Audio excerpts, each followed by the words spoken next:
How's it going, everyone? Hi, how you doing? Hello. So to get started, I'm actually going to have you guys bear with me because I'm kind of fresh with conducting webinars, but I'm going to have each of you turn off your cameras. Our panelists turn off your cameras and turn off your mics.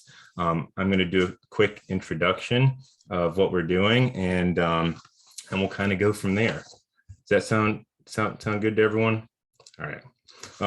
How's it going? Good evening. My name is Lance De Silva. I'm thrilled to be here moderating tonight's panel of Indiana Jewish podcasters. Special thanks to the JCC of Indianapolis for hosting tonight's program in partnership with the Indiana Jewish Historical Society. Thank you to everyone watching this webinar program from home. And a special thank you to our panelists for joining us tonight. Tonight, we are joined by 5 amazing podcasters. The first one is Jeremy Shear from Adventures in Jewish Studies. Actually, you know what? Maybe it would make sense. Jeremy, could you take your video on and so people can get a face to the name?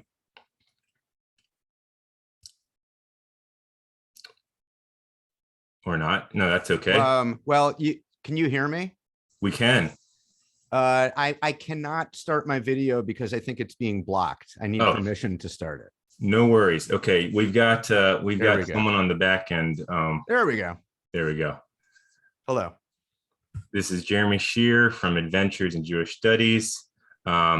We've got Jennifer Rischler representing the podcast Can We Talk, a podcast of the Jewish Women's Archive. We've got Eliezer Zalmanoff from Chatting Rabbis. Mike Brown from In Jewish History. And David Grossbaum from the Zal. A little bit about me. I am based in Bloomington, Indiana. I went to the University of Virginia, where I majored in Jewish studies. I've been I guess you could say, Hoosier since 2010.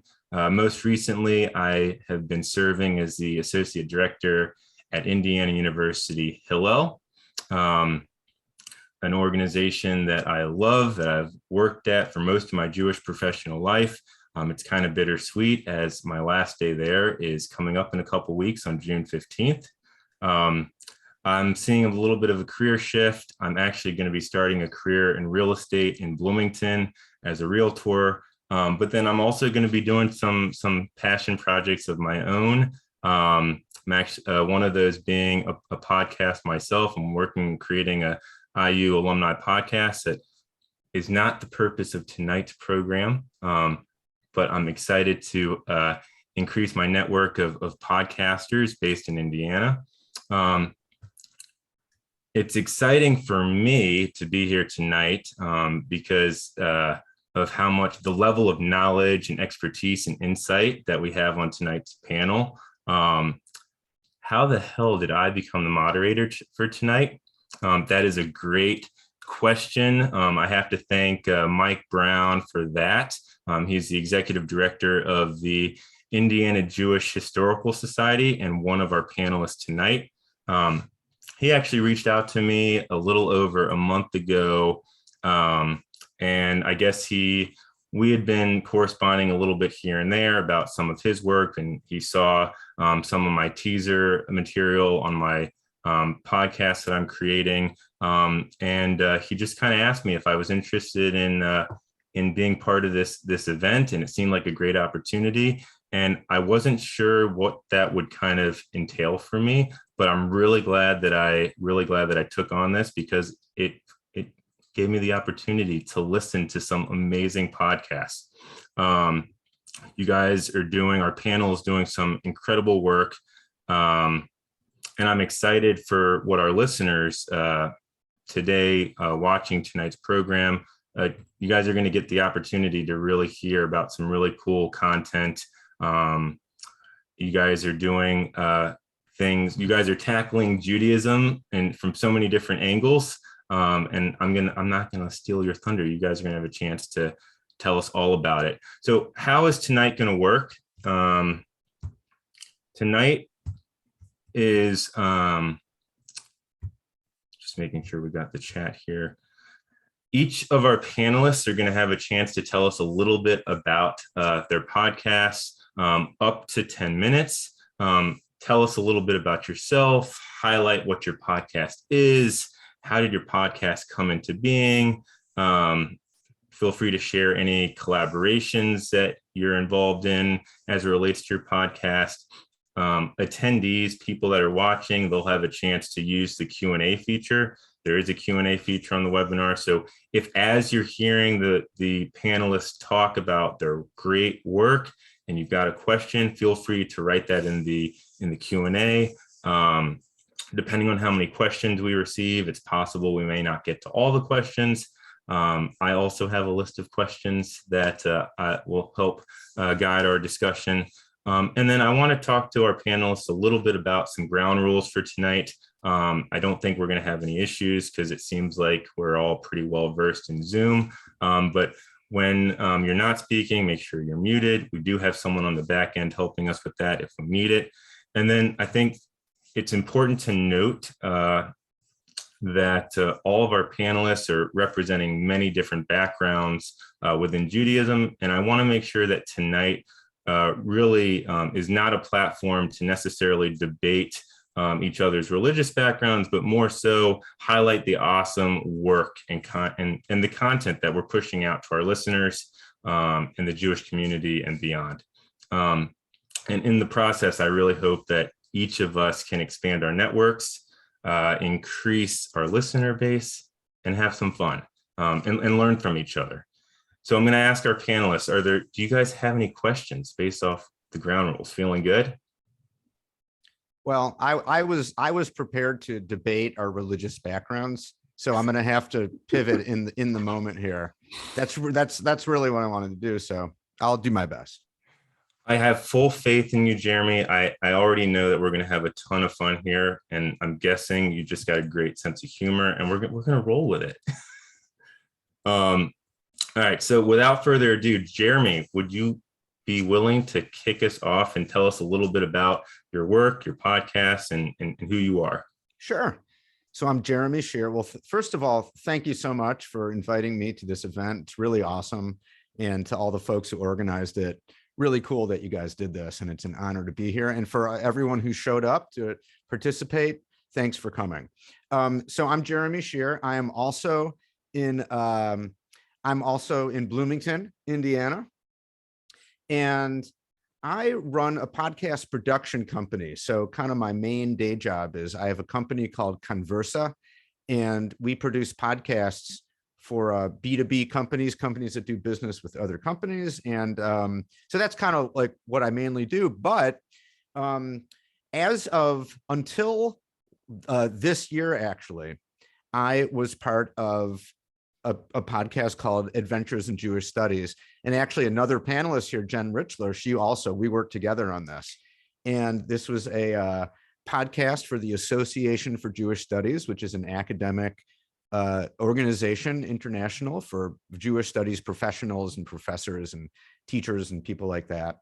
And for 3 years, we did this podcast on a really wide range of Jewish topics, on Jewish history and culture and religion, ranging from modern day stuff happening right now all the way back to the ancient biblical period. And these podcasts were pretty cool. We put a ton of work into the narrative storytelling podcasts with a lot of different voices and sound effects and music. And it was really fun. And I did that for 3 years and then handed it over to someone else. And I'm still involved with the University of Michigan, producing a podcast, helping to produce a podcast for them called Frankly Judaic. It's named for their Jewish Studies Center. They're the Frankel Center for Advanced Judaic Studies. And they have a fellows program where every year they bring in number of fellows. I think it's like 20, maybe 25 fellows. And we've been doing a podcast series for the past 4 years for them, highlighting the fellows and their research. So that's who I am. That's what I do.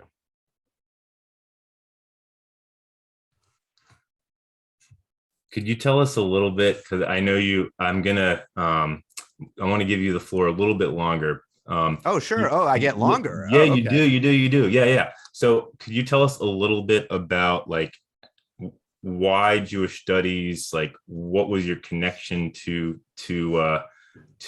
going in that direction? And why a podcast like in Jewish Yeah, studies? sure. So, well, I came to Bloomington as a graduate student, and I was in a graduate program for English literature with what they called like a minor in Jewish studies. So I ended up getting a PhD in those fields. But I decided at some point not to go down the academic pathway. And instead, I did a number of things, and I won't tell the whole long story, but it led me towards podcasting. And so a good friend of mine, Ann of John Richler's, was for many years, he was a professor here at IU in Jewish studies and history.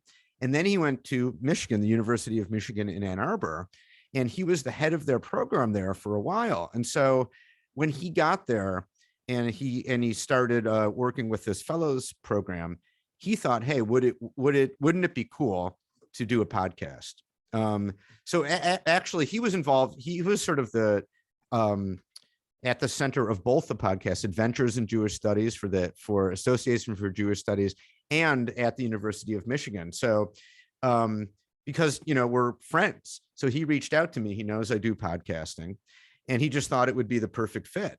And I think I was sort of uniquely positioned to do these kind of podcasts. I'm a professional podcast producer and have a PhD in Jewish studies. So, who better to helm a couple of different Jewish podcasts? So that's kind of how I got into it. And as for, I think the other part of the question was, well, why a podcast, right? Why produce podcasts about Jewish studies?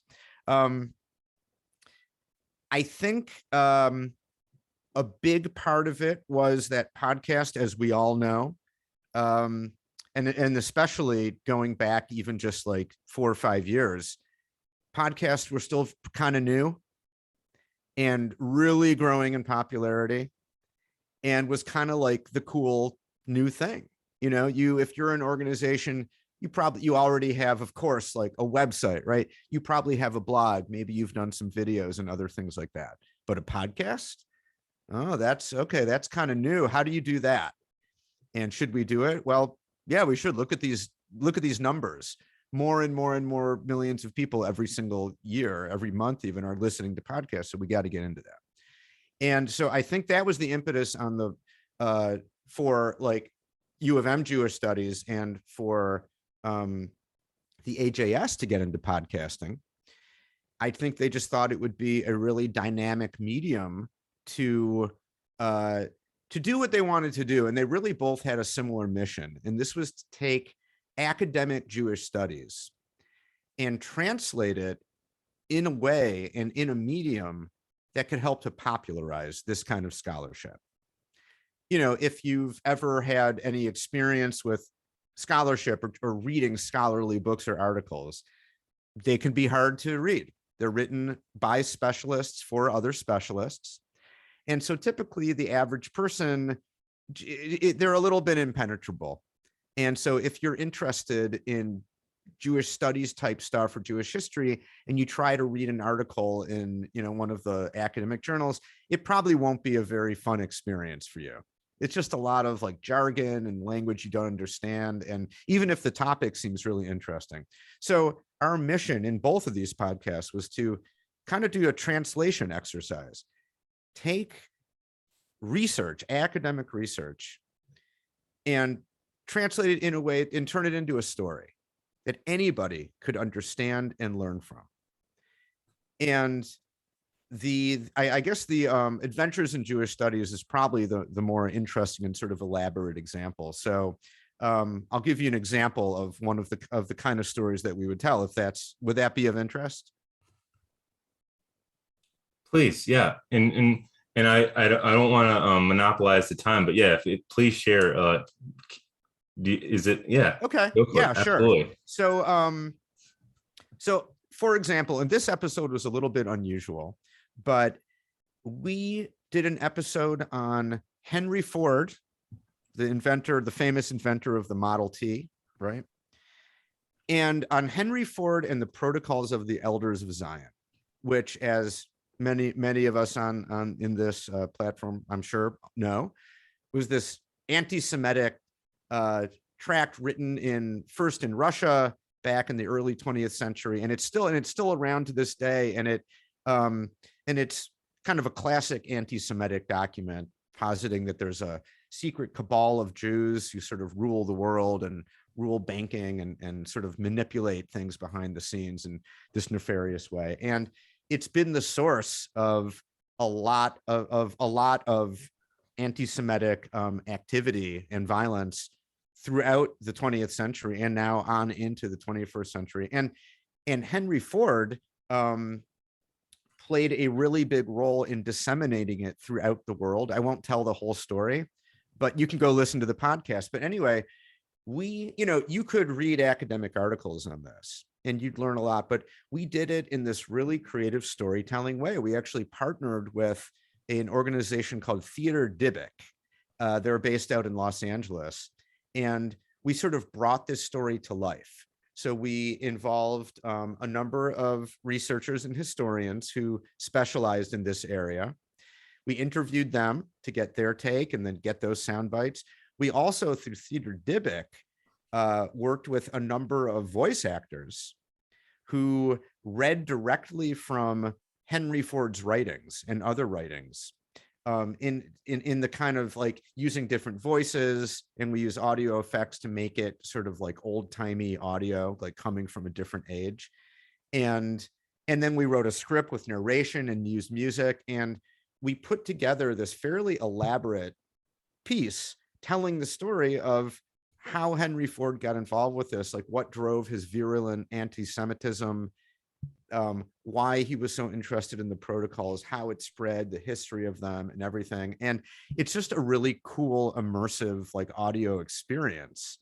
And you'll learn all about this pretty important phenomenon while you're walking your dog around the park, Yeah. It's just a really cool way to learn about stuff like that. And when it's done well, it can just be really engrossing and pretty gripping. So that's just one example of the kind of stuff that we did on this podcast. And, so hopefully people could learn about a thing that otherwise they might never have learned about because they just wouldn't know where to go, or the stuff they're finding online might be hard to read or inaccurate or whatever. But, we put together a piece and I think podcasting really lends itself well to doing that in a way that's going to make it really accessible to anybody who's interesting and entertaining and just like a cool experience to participate in. I love that, Jeremy. So it's like your podcast is taking very academic topics and making it accessible to not only other academics, but anyone and anyone can really it's great. I had the chance to listen to your Israeli music episode, which I thought was great. Well, thank you. And by the way, Jen Richler, who we'll hear from later, she did that episode head to toe. I honestly had nothing to do with it. It was fantastic. So Jen gets all the credit. You didn't even know you were complimenting me, Lance. It was fantastic, Jennifer. Thanks. That one was so much fun to do. Yeah. Well, let's transition to Jennifer. I know you're on the panel representing Can We Talk podcast. So tell us a little bit about yourself, your podcast, and give us the inside scoop. Sure. First of all, hi, everyone. Thanks. And thanks, Lance, or Michael, for asking me. It's just funny that Lance ended up being on moderating this panel. This is maybe a sign of how small Bloomington is, that I already know Lance because he was my son's bar mitzvah tutor. And my son just had his bar mitzvah not 3 days ago. So I've seen a lot of Lance. Sort of sad that I won't be seeing as much of him. So it's kind of nice to see him online. And of course, I know Jeremy. First, I knew Jeremy just as a friend in Bloomington, and then later as a collaborator. And in fact, I, in large part, owe my podcasting career to Jeremy. He kind of helped me get my footing in podcasting. Again, it's like a long, circuitous path that I won't take you through all the twists and turns, but suffice it to say, I got my PhD in clinical psychology, so I am even further afield from my original training than Jeremy. Jeremy's bringing together more things that he used in grad school. I really took a different path.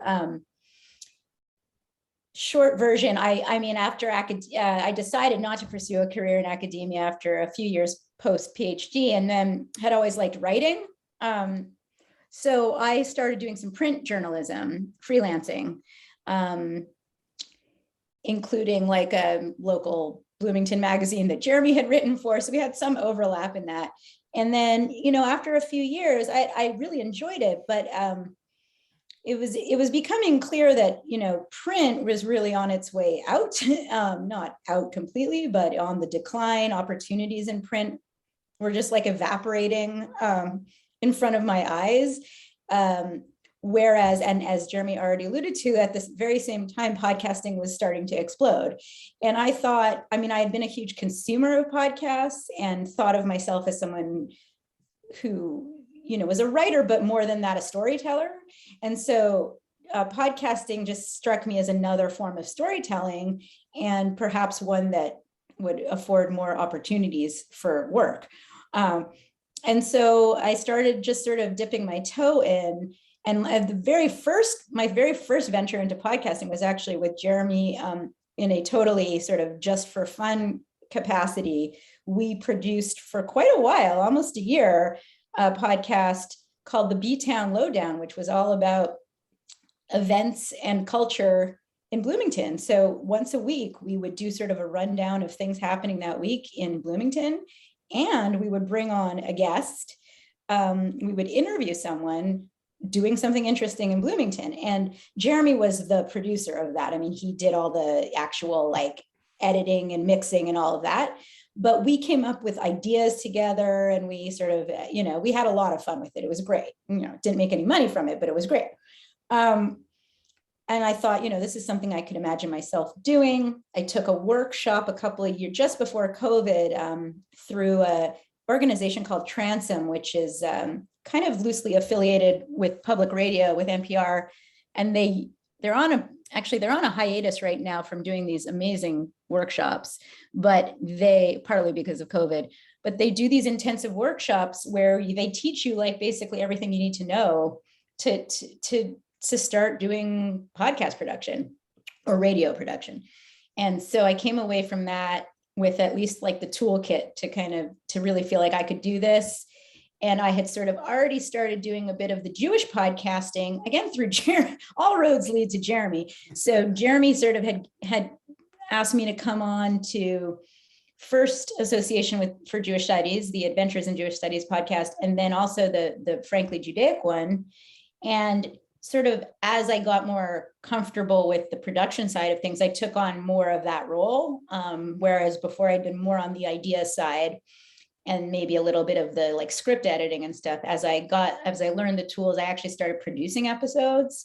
So I did help produce a season of Frankly Judaic, and then I was on the Adventures in Jewish Studies for 2 seasons, and like toward the end was actually producing episodes and seeing, it was a good way for me to see that, yeah, I can actually, do this. And I gave me the confidence to start like looking for more opportunities and work as a producer.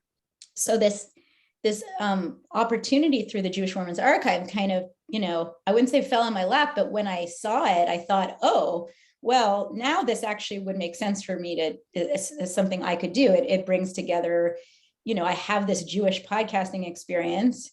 I am not a Jewish studies scholar in any way, but, I'm reasonably well-versed.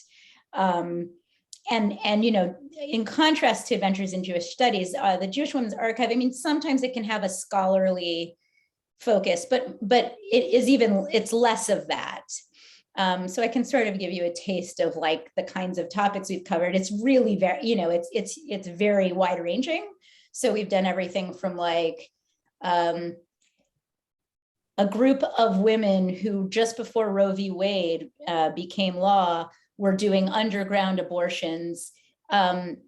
Themselves, like first they were connecting women in Chicago with abortion providers underground, and then they basically got these abortion providers to teach them how to perform the abortions themselves, and they were doing abortions, you know, illegally, and they got and what the Jewish connection is that actually a lot of these women happen to be Jewish, and they were, you know, they were busted. They were sort of known as the Abortion Seven. Many of the 7 women who went to jail were Jewish, but the charges ended up being dropped because Roe v. Wade was passed like right after they got arrested. So became law. So that one was like a cool one. But like sometimes they're more lighthearted. You know, we did one recently. There was a comic, a new Marvel, or was it DC? Now I'm forgetting. I should know if it was Marvel or DC comic. Some people would probably care a lot about that. But a new comic superhero named Willow Zimmerman, who was the first female Jewish superhero to come out of, I think, DC in like many decades. So we talked to, so sometimes we do more interview-based episodes where we like interview the writer of a book or an artist or someone like that. Some are more narrative, like the abortion episode. I've been there now, like it's not quite a year, but so I've had a chance to work on a lot of different kinds of episodes and really do all the different parts of podcasting, you know, from the thinking of the ideas and the interviews but then actually the cutting of the tape and the mixing and everything that goes into putting one of these episodes together, which is a lot. You know, when you hear it and everything works well, it almost, I guess, seems effortless, but like it's actually, you know, a ton of work to make one of these episodes really like come alive. So that's my kind of the short version of my story. Awesome. Thanks so much, Jen. Next, could we hear from Eliezer? Tell us about your podcast. Who are you? Tell us. So, hey, my name's Eliezer Zalmanov. I'm the Chabad rabbi in Northwest Indiana. We live in a small town just outside of Chicago called Munster. And unlike the rest of you guys, it's only 6:30 in the evening here. So we're got a whole extra hour of fun. So I've been living here in Northwest Indiana, coming up on 19 years now. I am married to David's older sister, David Grossbaum's oldest sister, daughter of Rabbi Avi and Nini Grossbaum. We've been living here since 2003, running the local Chabad. And a big part of my daily occupation, I know this sounds counterintuitive, but a big part of my daily occupation is driving my kids to school in Chicago. So I spend about anywhere between 4 and 6 hours a day in the car, which gives me that is commitment. That's commitment. On my part, I've gotten used to it. It's a bigger commitment for the kids. 3 of our kids are already graduated the daily commute, and they're still here, so we're good. But one way to make the commute bearable for myself is audio. There's very little you can do on your phone other than listen. So over the last 15 years, I've been coming up with all different kinds of gimmicks and tricks to stay awake and to keep my mind occupied and to keep my mind off of the road, not off of the road, because your mind's got to be on your eyes and mind on the road, but my mind off of the fact that I'm doing this again. I'm back here on the road every morning. So over the years, I've diversified, so to speak, and I've listened to so many different kinds of audio entertainment, from music to talk radio to news radio and then finally, when podcasts started becoming a thing about 10 years ago, gradually got into that. And of course, the challenge is to find the right podcasts to listen to, because the worst thing you can have while you're driving and trying to stay awake is have a podcast that puts you to sleep. So no offense to all the great podcasters out there. I think there are about 4 million podcasts now. Probably 3,999,000 something of them are probably not worth listening to while you're trying to stay awake. And not to say that my podcast is any better, but we're new and fresh, so give us a listen. Anyway, fast forward about 15 years on the road, and I was talking to my cousin, who is the Chabad rabbi in Istanbul, Turkey. He grew up in Israel. I grew up in Brooklyn, New York. And even though we grew up on the opposite sides of the world, we still basically grew up together. His family would visit us in New York a lot, and I'd visit his family in Israel. So we basically grew up together. He's a couple of years older than I am, and he's probably light years wiser than I am. Hopefully he's listening to this now so that he can get that compliment. And we talk a lot. We chat, we text, we WhatsApp, we FaceTime. I've been living here almost 20 years. He's been living in Istanbul about 20 years. So our communities are very different. Our lives are very different, but we still have a lot in common. And of course, our backgrounds are similar. Anybody that grew up in Chabad has pretty much a similar background, but our opinions are different. So one day we were chatting, we were talking, and I said, you know what, we should start a podcast. And the only reason I said that is because we talk about so many interesting things among ourselves and just between ourselves, chatting and different topics. And we're very opinionated. We're not shy about sharing what's on our mind. And he says, sure, why not? You know, he's very well spoken. He's very well written, even though his main language, his first language is Hebrew. He writes well in English. He communicates very well in English. I grew up in a yeshiva system that never taught us any secular subjects. I know that's a very controversial topic these days, which maybe we'll tackle on our podcast one day. But I'm self-taught as far as communication in English, self-taught as far as reading, writing. Today, I'm an editor for various publications. I'm a writer, and we share a lot of our background and our experiences on our podcast. We set ourselves 2 goals for when we started our podcast. We started this past October. We're on our, I think, 33rd episode now, and we do it weekly. So the goal was A, do it weekly. B, keep it under 30 minutes. So none of our episodes are ever going to be more than 30 minutes, only because I know that's my attention span. And if I'm listening to something that takes longer than 30 minutes, I'm tuning out. And that might just be a generational thing and the age that we're in, where we're used to tweets and we're used to memes, and you want that quick gratification and you want to be able to get your idea. And if you can't share it in 30 minutes, then it's probably not worth sharing. And so 30 minutes. And I think where our podcast diverges from probably most podcasts, is at least those that do well, the successful podcasts, is that we're completely unscripted. So we don't have, the closest thing we'll get to a script or to have a plan for what we're going to talk about in the next 30 minutes is I'll text him, hey, let's talk about this, or he'll text me, what do you think about this? And I say, great. And then I said, hit play, record, and here we are, and we'll talk about it for 30 minutes. That says something about the relationship and the rapport that we have with each other, that we can just talk about any subject. And 33 episodes is pretty impressive. I impressed myself that I had that in me to speak for 30 minutes, 33 times so far about anything. So our target audience, somebody asked me that recently. So someone asked me what our target audience is and who we're talking to. Because if you listen to our podcast, some things will go right over your head. Some things will be talking directly to you. And I guess that's probably the beauty of any conversation, is that there's something in it for everyone.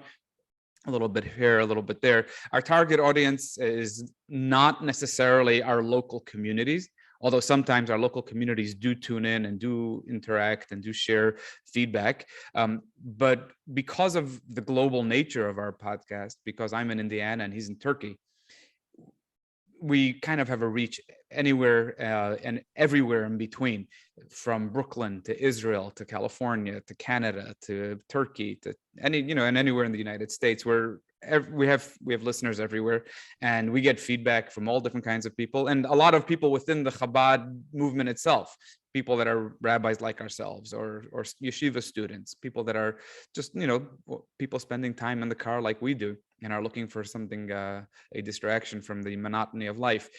And I hope we provide that. We get that. We get that feedback that we provide that, and because you never know what you're going to get, we record and then we come up with a title for the episode and kind of a blurb explaining what's going on in it, but we really don't know what we're going to be talking about until minutes before we actually start recording. And we tackle controversial issues. We don't shy away from issues that are not pretty. We don't avoid things that are going to make people upset. In fact, the more people that get upset about what we speak about, the more effect we have, because we're both very opinionated, and we can get emphatic and emotional about our opinions.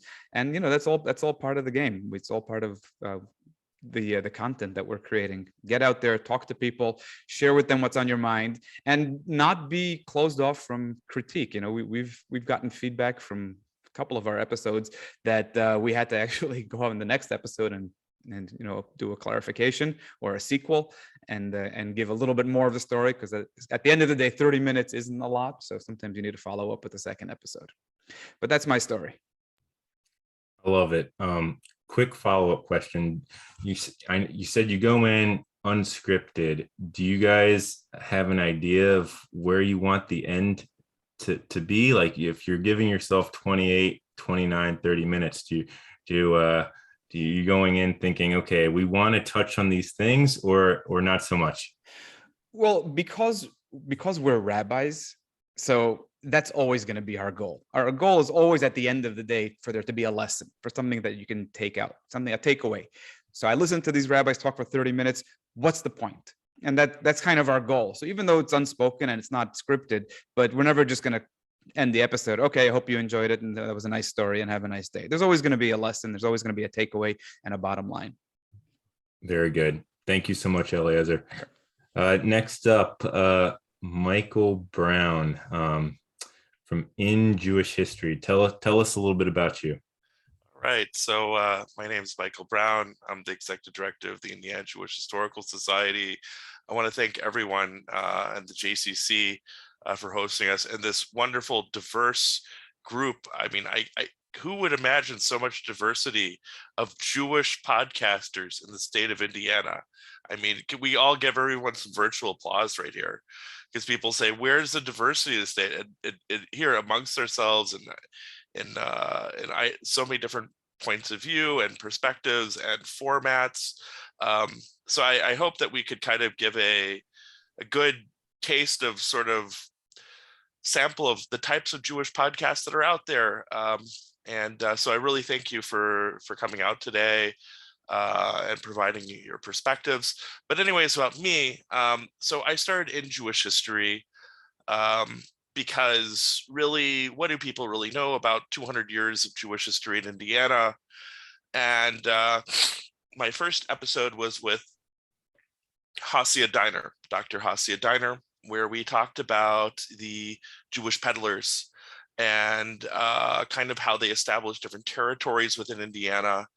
And my format is really sort of like, I'm kind of like Larry King. And I'm just sort of, even if you don't like Larry King, I'm just kind of, asking questions, and I kind of give them the space to kind of develop their answers. And then sometimes I might have a few questions that will come out. Sometimes it's scripted, sometimes ahead of time. They'll ask, hey, I want all the questions ahead of time. And sometimes it's just sort of stream of consciousness. I'm just kind of thinking of different questions off the top of my head after they're giving me different types of answers. So we try to cover different regions, different time periods, different types of authors. Some of the interviewees are sort of the primary source themselves. I interviewed a Holocaust survivor who moved to Hammond, Indiana as a young child. His father was a rabbi. I interviewed a few different scholars. I did an episode on Indiana Jews in the Civil War with the Chappelle's roster. So just various different topics. every single month, a whole diversity of different areas. And I'm always constantly thinking about new topics, new people to interview. I had a really, really good, interesting interview with a gentleman from Muncie, Indiana, who his actions led to basically opening up Lend-Lease and saved Britain during World War II. So, sometimes the small actions of an individual can really shift the whole tide of the world. And that's why we shouldn't forget our history. That's why we should try to preserve these different sources and these different stories, because I think they really, really matter. And I think a lot of Jewish identity builds off of these subjects. And I really, really think that people locally should seek out their own Jewish history in their own area and find out the Jewish story right behind them. Because there's definitely a story out there. The more research I do, the more people I interview, the more stories come along. And I hope that I can keep on producing in Jewish history. It's been a very unique journey the past year and a half. And I hope that we have a lot more guests and a lot more topics in the future. Thanks, Michael. I think, the average person probably doesn't think of Indiana having such a rich Jewish history. And I love that you're helping unpack that because it sounds like that's the complete opposite. We actually do have a very rich history of, so yeah, thank you. Awesome.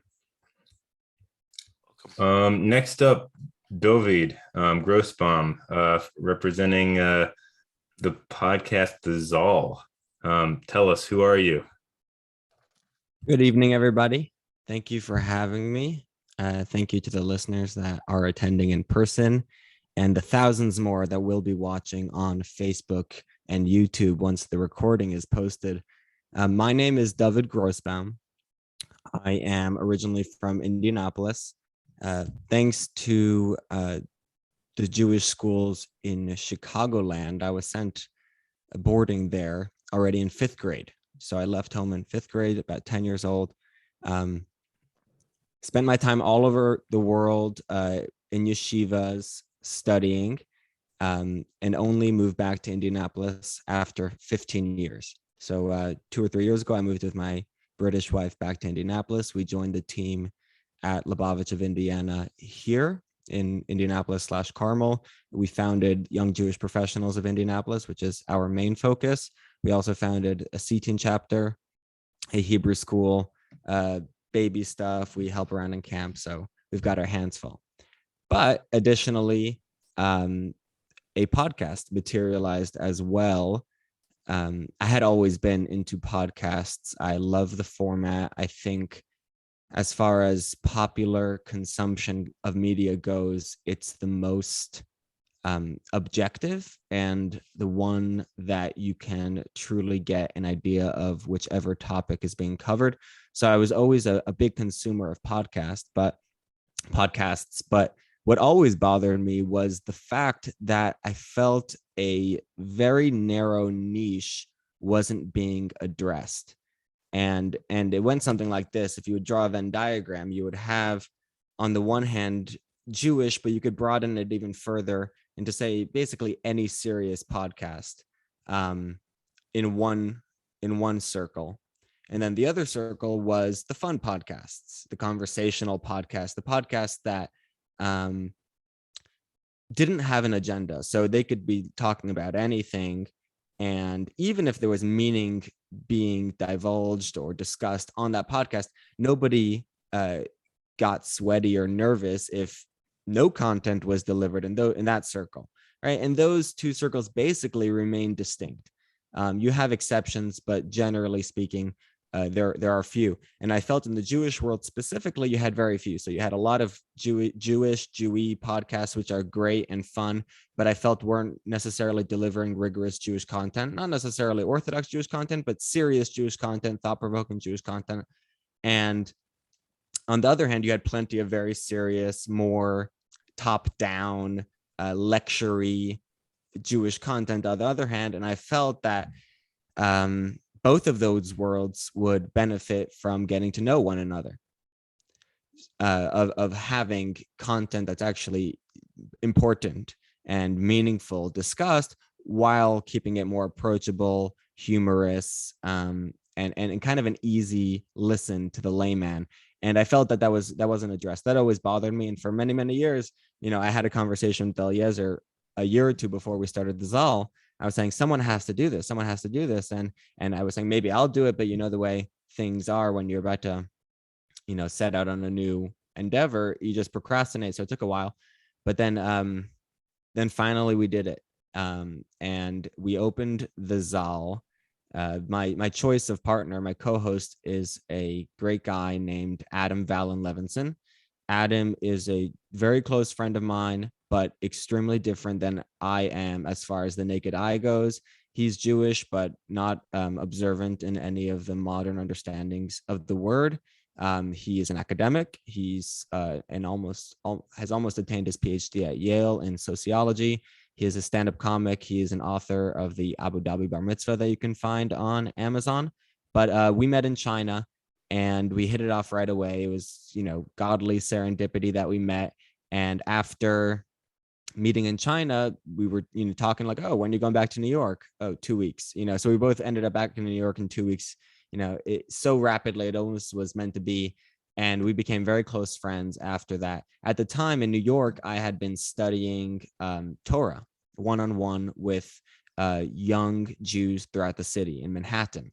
I was kind of just lugging this massive satchel of Jewish books around the city, and I would just appear at people's either graduate schools or businesses or condos or doctor's office, whatever, and I would study with them, Torah with them. And Adam kind of joined my roster of people, and all of these people weren't Orthodox at all. They all had different viewpoints, but I guess the common thread of all of them was that they were interested in their heritage. So they studied with me, and at first it was like a weird thing for them because they say, oh, what are you doing studying with the rabbi? It sounds very Bible belty. But then they got to know me, and it was just very approachable and pleasant, and we studied a lot. And I did that for 5 or 6 years, maybe 2 or 3 with Adam after I'd known Adam. Moving to Indianapolis, I had felt very guilty that I basically forsake all of these people that I had been studying with in New York City. So that was one kind of reason propelling me to start a podcast.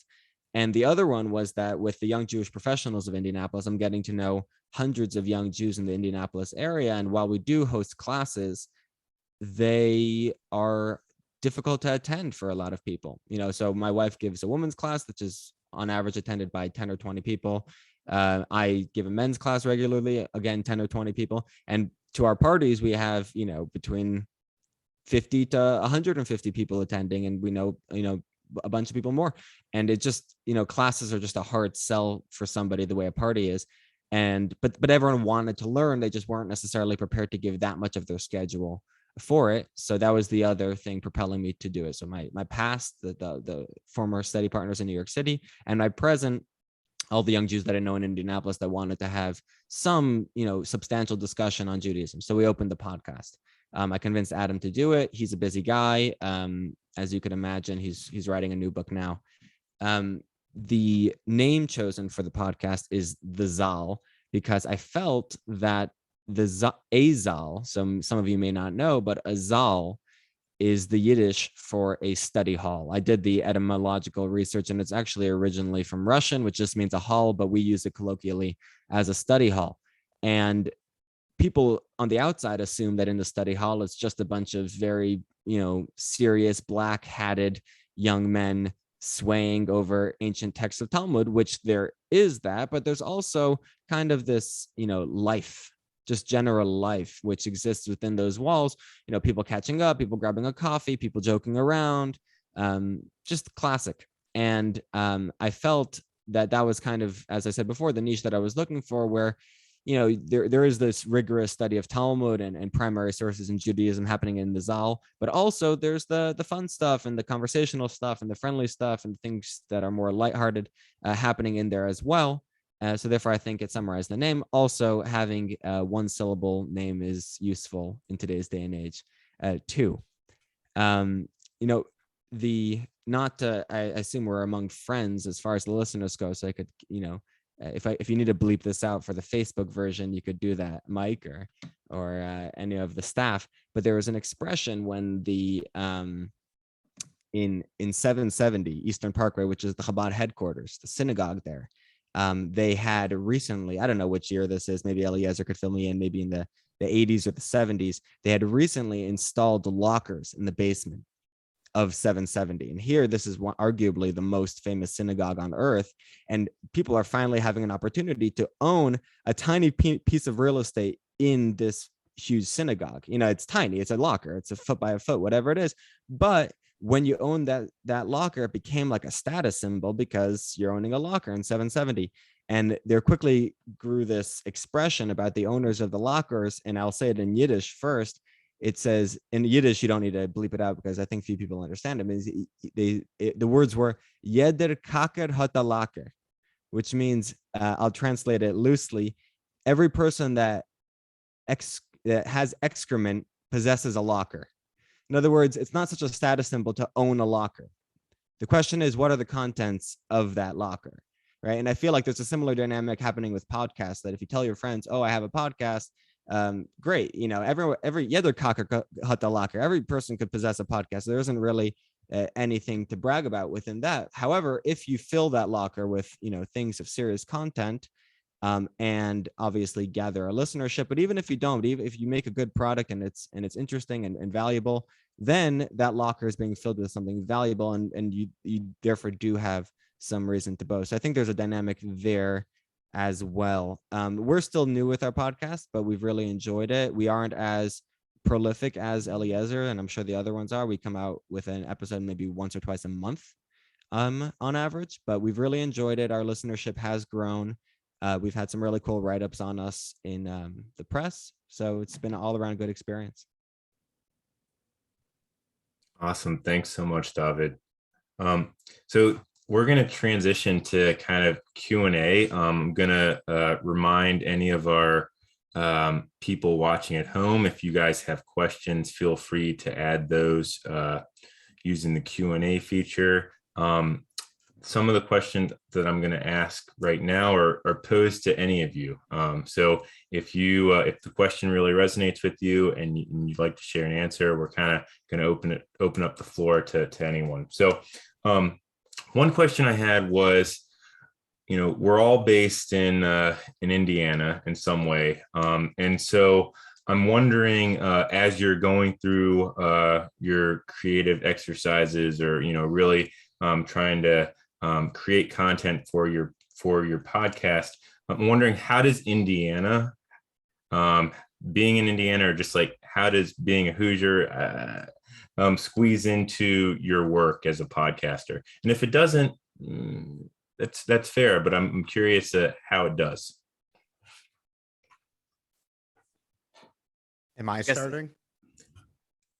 Go for it, Jeremy. Well, I probably have the least interesting amount of things to say.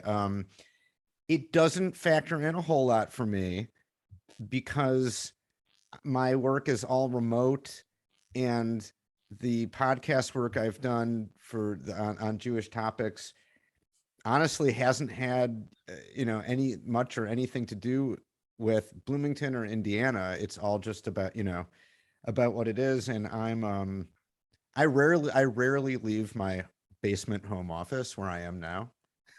So I just, everything is remote. So it just, I could, do this from anywhere, which is one thing that's actually really cool about podcasting. It's very portable and movable, and you can do it from wherever you are. I guess the the one thing I will say is that, and I get this has more to do maybe with Bloomington specifically than Indiana, but as you heard Jen talk about, I've met a lot of really great people in Bloomington, Jen at the top of the list, who are interested in podcasting and, come up with all sorts of interesting ideas. So there's certainly a nice community here of people who support podcasting. But when it comes to specifically doing podcasting on Jewish topics, Indiana hasn't played a particular role for me. I'll just leave it at that. Fair enough. Anyone else have something to share regarding how Indiana may or may not squeeze into your work? Other than the novelty of our podcast being in Indiana and my partner being in Turkey, it doesn't factor in as much, though the actual physical location doesn't factor in. But if we were just two rabbis sitting in Brooklyn and putting out a podcast it wouldn't be as attractive. So our tagline is chatting rabbis, come for the novelty and stay for the thought-provoking conversation. I will say, Eliezer, like when you guys always introduce yourself and where you're from, and it really sticks out when you say you're from Munster, Indiana, Right. and your partner's from Turkey. So it's it definitely it sticks. Yeah, and that's what it's all about. We're podcasters are probably one of the best self-promoters that exist, and you take whatever advantage you have and you put it out there and you hope that it works. I think a better way of phrasing this is, what are the reactions of your fellow podcasters or listeners when you say I'm in Indiana? Do they think of Stranger Things? Do they what thoughts come to their mind? Because Parks and Recreation, Right. Because Indiana is this kind of untangible place that's sort of not really Midwestern and not really Southern in the American lexicon. Because I didn't know where Indiana was before I married my wife. There, I mean, just to the, it could be an urban place, it could be a rural place, it could be a suburban place, it could be anything really. I mean, it's just from someone who didn't grow up in Indiana before you came here, what did you think? Did anyone have any preconceived notions or what it might be? I mean, I'm from Canada. I would not have been able to place Indiana on a map. I'm sure most of my Canadian friends still can't. And I probably would have thought like cornfields. And when I first drove from Indy Airport to Bloomington, there really was a lot of corn. So it felt like it was like fitting my stereotypes. And then of course I got to know Bloomington, and it's, there's a lot more to it than that. But I always remind my friends in Chicago that there's actually more corn in Illinois than there is in Indiana. Right. Like you can quote all these statistics. It's like how people in Seattle will tell you it doesn't really rain as much as as everyone says. But the only thing I would say about the Indiana Jewish connection, I probably was more useful when I was doing AJS, when we interviewed scholars, is that IU Bloomington does have a great Jewish studies department. And so sometimes, when we would be thinking about, we would sometimes think of an idea we wanted to cover before we would think of who are the people we're going to interview. And so if we knew, for example, with the Israeli pop music, we knew we wanted to do an episode on music because we just hadn't really done one before. And it seemed like such an obvious thing for a podcast to do something about music, because it just, then you can have lots of good audio that's just built into it. And so I actually met up with Judah Cohen, who's a friend of mine, but is also a Jewish studies professor and ethnomusicologist. So, it's kind of fun to have people like that you can meet for coffee and be like, give me some ideas of like possible Jewish music, angles. And he just sort of gave me like 20, off the top of his head. And like the one that ended up, Israeli pop jumped out at me just because I lived in Israel for a year. I love all things Israeli. So I love Israeli music. So I thought like, oh, well, I'm definitely going to do that. And I felt like it was less academic than some of the other, so more accessible than some of the other topics, like, for the average listener. But I mean, Judah could probably be a, you know, he could, you could fill like 20 episodes with just the knowledge that like he has, and then the people he could put me in touch with. So as a resource, you know, people might be surprised to know that about IU. So I'll always make a point of telling people, because we don't have a huge Jewish population, but, you know, for the size of the town, and we have both a great Jewish studies department. We also have, like, for example, we have a Bloomington Jewish Theater, which, you know, I happen to have seen a play there very recently. A friend of mine from Brooklyn had one of her plays produced there, and it was phenomenal. And, you know, I actually hadn't been to a Jewish theater production, I think maybe ever, I'm embarrassed to admit. And it was like really really high quality.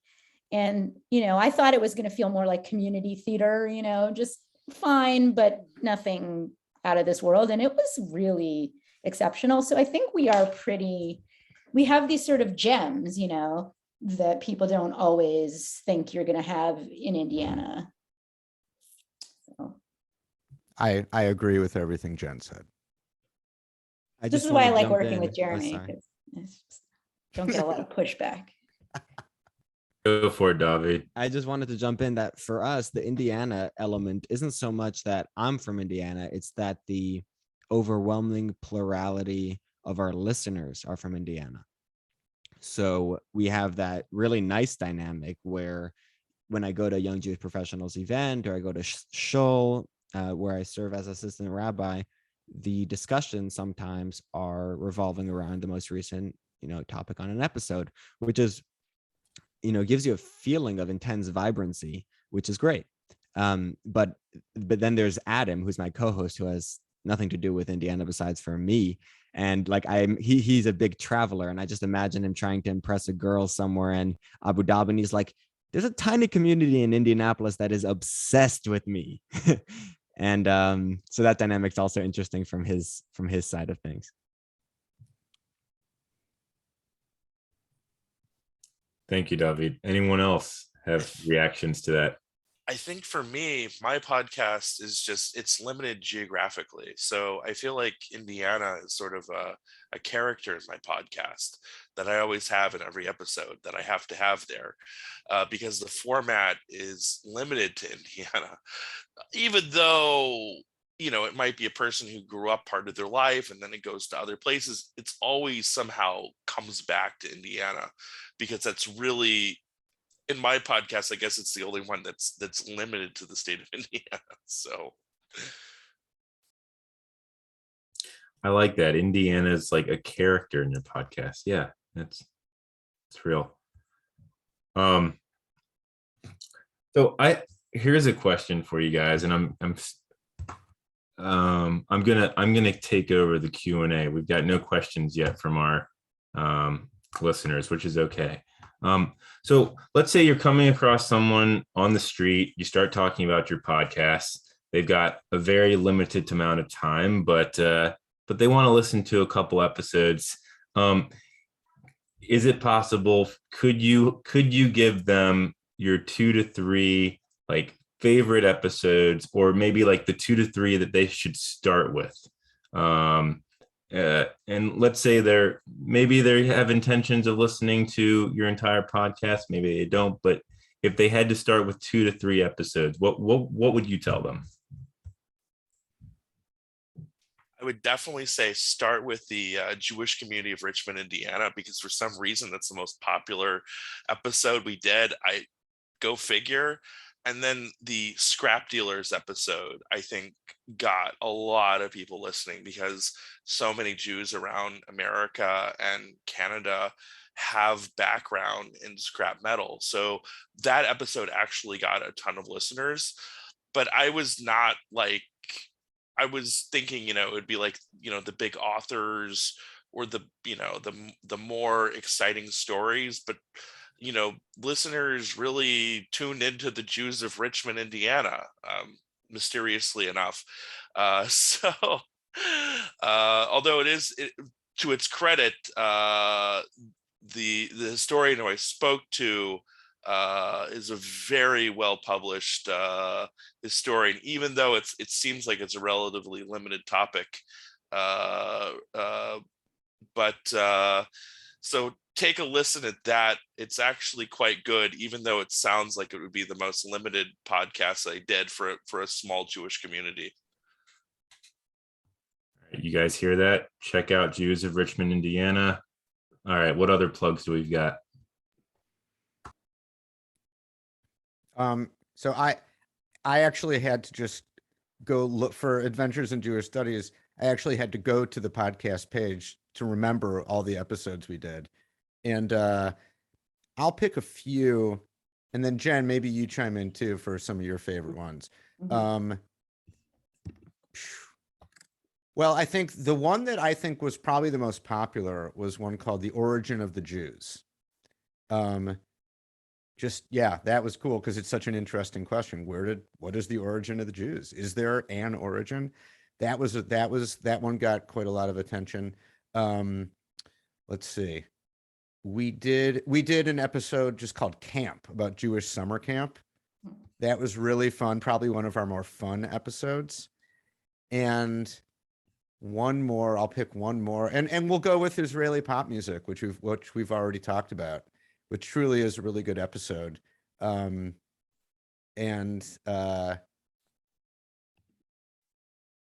also did one on why most American Jews are Democrats. Yeah, Jeremy keeps taking mine. Yeah, I thought that one was pretty cool interesting and like very timely. I think, was it like right around the election, just before the election?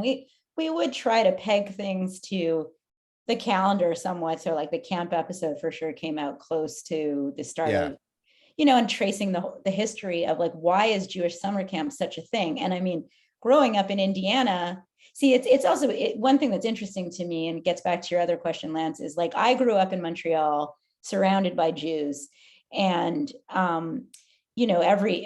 went to Jewish day school through high school. I went to Jewish summer camps, and even like all my after school activities were with other Jews. So that was my world. And then, so to live somewhere where Jews are such a minority is like, it makes you see certain Jewish cultural phenomena through the eyes of someone who's not Jewish, and things that you might have taken for granted. Like everyone I knew growing up went to overnight camp. That was just absolutely like a given.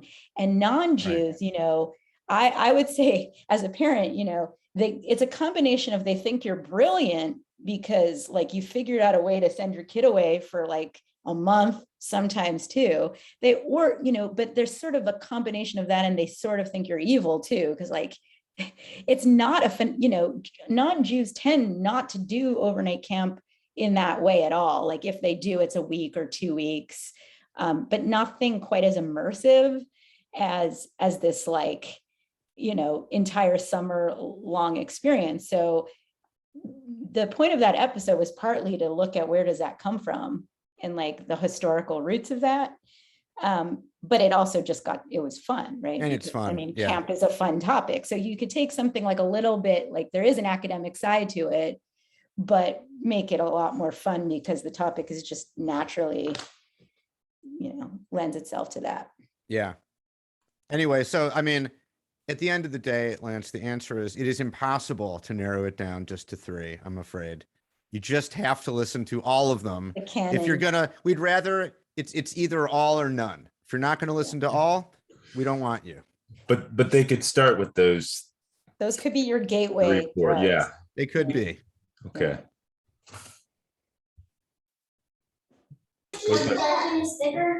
I got a couple of suggestions if anybody's interested. Please, yes.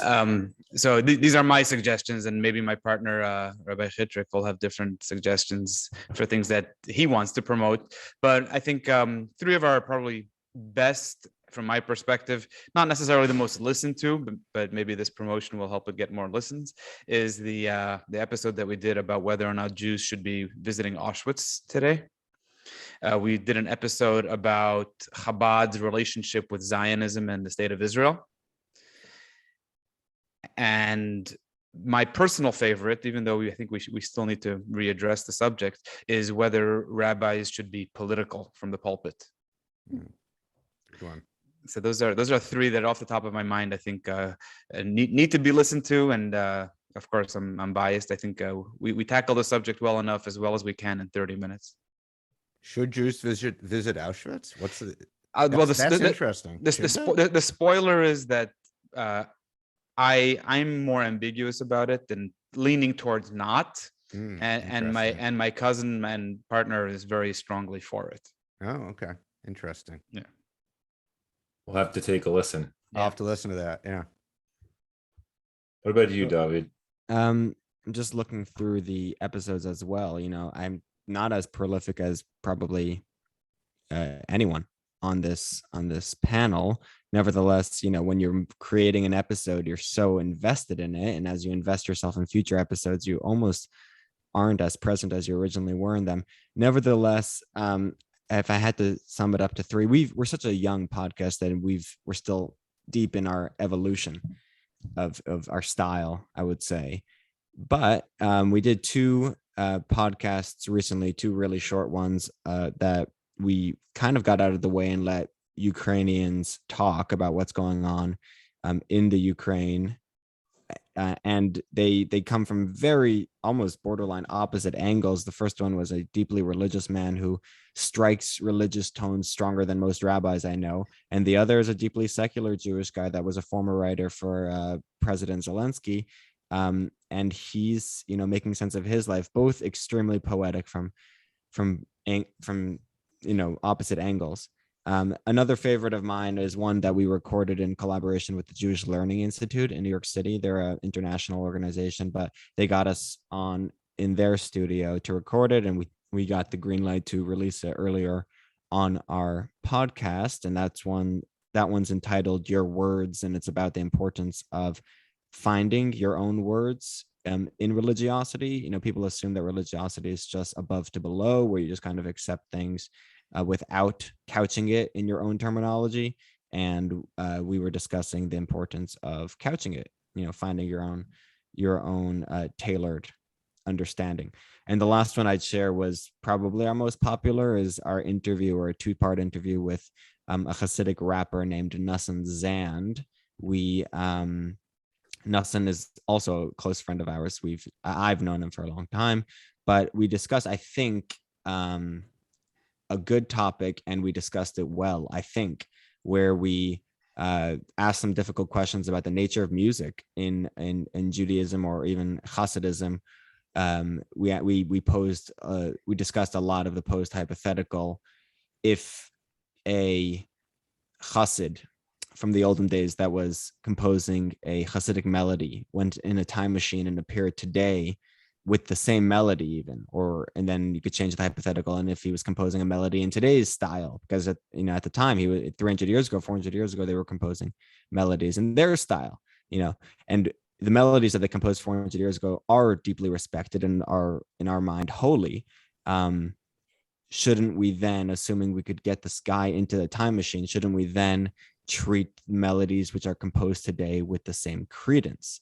And it's a debate back and forth, and there's a lot of ideas bouncing around, and some of them contradicting, and we probably don't come out with a clear-cut conclusion, but the gray area is always the funnest, and it makes for good discussion. Thank you. You know, I think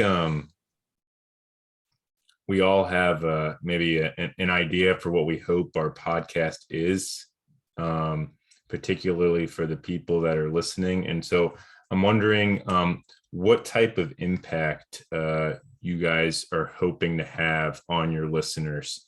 And maybe that's something that's unfolding. Maybe you're already starting to see or have seen the impact of your podcast, but I really want to learn from you guys, like, what's the impact you hope to have on your listeners? I know that's a big question.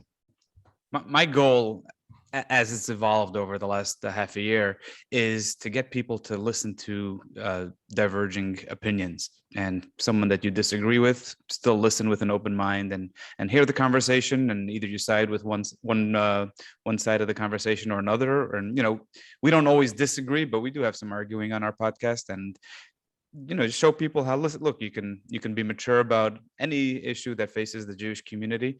You can listen with an open mind, and either your mind will be changed or not, but you don't have to be afraid of hearing an opinion that's different than yours.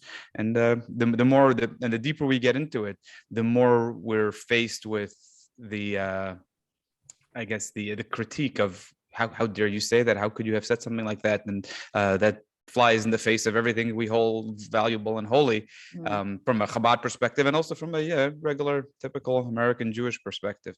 And when you're able to listen to something that, or an opinion that you don't see eye to eye with, and you come out of it stronger, and you come out of that more informed, and perhaps your own opinions are reinforced after hearing the opposing view, or like I said, maybe your opinion will be changed. Maybe you'll see the light, so to speak. Love it. Thank you. I mean, basically, the intent of my podcast is just to get people aware of the history around them, to learn about why it's so important to collect the stories from your own families, and really, how Indiana acts as this sort of transitory place. So we have people here who have connections to so many different places here, who have sort of made their way to Indiana through various different means. So, it's not just a cliche that Indiana is kind of the crossroads of America. It kind of really is. And all kinds of different Jews have passed through Indiana over the past 200 years. Some have left a big impact, and others a much smaller impact. But I think overall, people learning that Jews were not always, we're not always just a footnote in our history here in Indiana. I think we'll come away understanding what it took for Jews to really gain acceptance in American society, and how we really made a positive impact here. I mean, yes, there are some stories about some negative individuals from time to time, but overall, our contributions to the state of Indiana, and really about how Indiana also impacted Jews living here, how Jews had to adapt to their surroundings here to get by. I did a whole podcast with Rabbi Gary Zola from the American Jewish Archives on early rabbis of Indiana, and just sort of the innovations they had to come up with in a pioneering state. Is just boggled my mind, some of the struggles that they had. So that's really what I hope people get out of in Jewish history. Thanks so much, Michael. Jeremy, it looks like you were about to speak. Yeah, sure. So, I mean, I think both the Frankly Judaic and the Adventures in Jewish Studies, the mission of those podcasts is really to help further the mission of Jewish studies itself, which, Jewish studies sort of was invented in the late 19th century in Germany in response to the sort of longstanding anti-Semitic claim that Jews had no civilization, that Jews just had, like the Talmud and the Torah, and that's it, but that Jews, there was no such thing as Jewish civilization. And so scholars, German Jewish scholars, began doing research and on Jewish history and culture and religion and everything else in the kind of modern way of the time, in the modern universities of the time, essentially to disprove this. And Jewish studies grew out of that. And that really has been the mission still to this day, to uncover the richness of Jewish civilization through the centuries. And so I guess it's my hope and the hope of the folks at U of M and Association for Jewish Studies that these podcasts play a very small role in helping to continue that, as going back to what I said at the beginning, to help broaden the scope to help broaden the scope of the scholarship and make it more accessible to non-scholars. Because there's really a lot of incredible, fascinating research going on. A lot of it that packaged academically is just way too esoteric for the average person. But when it can be translated through nonfiction storytelling in this medium, for anyone who's interested, can really just bring the richness of Jewish civilization to a much wider audience. And so I think that's the hope. I think that's what these podcasts have been doing and will continue to do.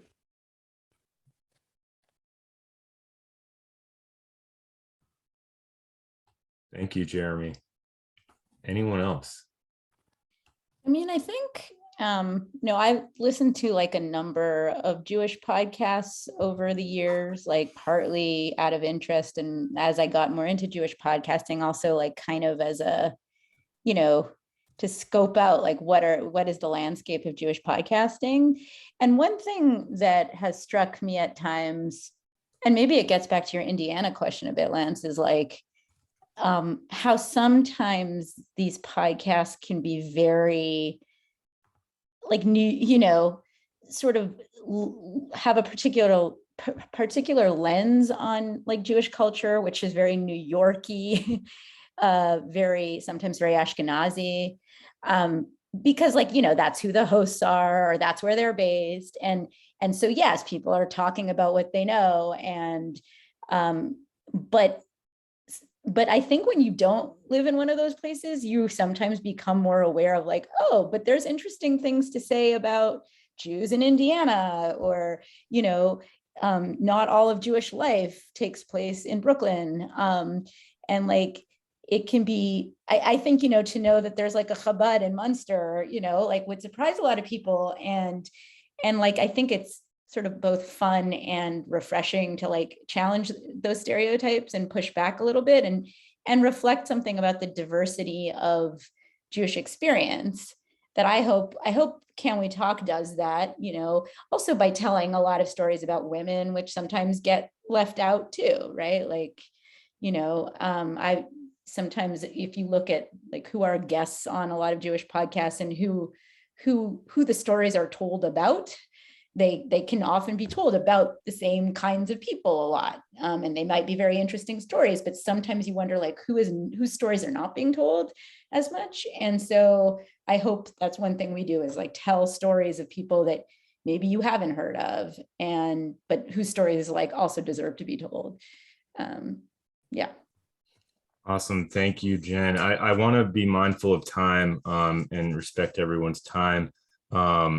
I just want to thank all our panelists again for being a part of this program. When I spoke to Michael, we had no clue what this could be, and hopefully this is just the starting point for all of us and as podcasters and future podcasters and hopefully increasing our listener base. Special thank you to the JCC of Indianapolis and the Indiana Jewish Historical Society, and thank you to everyone at home for listening.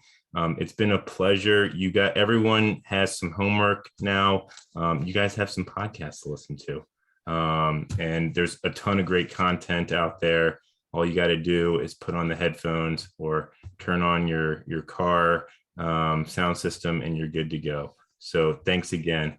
Thank you, Lance. Thank you so much. Really appreciate it. Thanks. This was great. Have a good night, everybody. Bye, everyone. Thank you guys. You guys are awesome. Thank you very much.